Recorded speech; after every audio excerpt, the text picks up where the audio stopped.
आपण पाहता MH21 Jalna live Marathi. सविस्तर वृत्त असे की दिनांक 4/5/2026 पासून भोकरदन तहसील कार्यालयासमोर आमरण उपोषण। प्रमुख मागण्या 1 ते 9। उपोषणकर्ते जनतेचा आवाज 21 मराठी चॅनल, मुख्य संपादक प्रकाश सुरडकर। पहा सविस्तर प्रकाश सुरडकर। गेल्या 10 दिवसापासून मी भोकरदन तहसील कार्यालयासमोर आमरण उपोषणाला बसलेलो आहे आणि यामध्ये शासनाचे जे प्रतिनिधी आहेत, आत्तापर्यंत कोणत्याही प्रतिनिधींनी या ठिकाणी मला भेट दिलेली नाही। तहसीलदार नाही, त्यांचे कोणतेच प्रतिनिधी नाही। शिपायाच्या माध्यमातून मला पत्र पाठवतात, ते उपोषण सोडून घ्या, शासनाला सहकार्य करा। नेमकं शासनाला सहकार्य कसं करायचं? ते पंचनामा करायला तयार नाही, तर सहकार्य कसं करायचं? अंदाजे कसं बनायचं? म्हणजे आशाला लावलं गाजर दावलं अशा पद्धतीने ते काम करतायत। तुमच्या प्रमुख मागण्या काय आहे मग याच्यामध्ये? या ठिकाणी उपोषण करत असताना आपल्या जे मागण्या आहेत, तहसीलदारच्या कॅबिनमध्ये जो AC आहे तो अनधिकृत आहे, तो तिथून काढण्यात आला पाहिजे।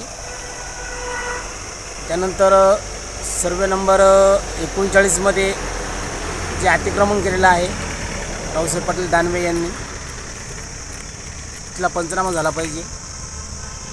त्यानंतर एकनाथ खंडेराव जाधव यांच्या नावावरती सर्वे नंबर 39मध्ये जिनिंग आहे, तिचा निलाव झाला, ती जमीन त्याच्या नावावर कशी आली हाही मुद्दा आहे।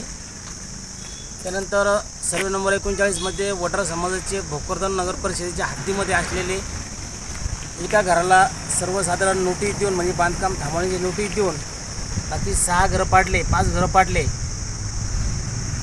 त्यानंतर अनेक असे काही मुद्दे आहेत। कुकडी भोकरदन तालुक्यामध्ये आहे, त्या ठिकाणी मुख्यमंत्री सौर ऊर्जा वाहिनी प्रकल्पासाठी जी जमीन कलेक्टरने दिलेली आहे, गट नंबर 226मध्ये 26 हेक्टर जमीन दिलेली आहे, त्या ठिकाणचं उर्वरित अतिक्रमण त्या ठिकाणचं काढण्यात यावं। तसंच हसनाबादचं जे देवस्थानची जमीन आहे, तर त्या ठिकाणचं ते अतिक्रमण काढण्यात यावं तात्काळ। या प्रमुख मागण्यासाठी मी या ठिकाणी बसलेलो आहे।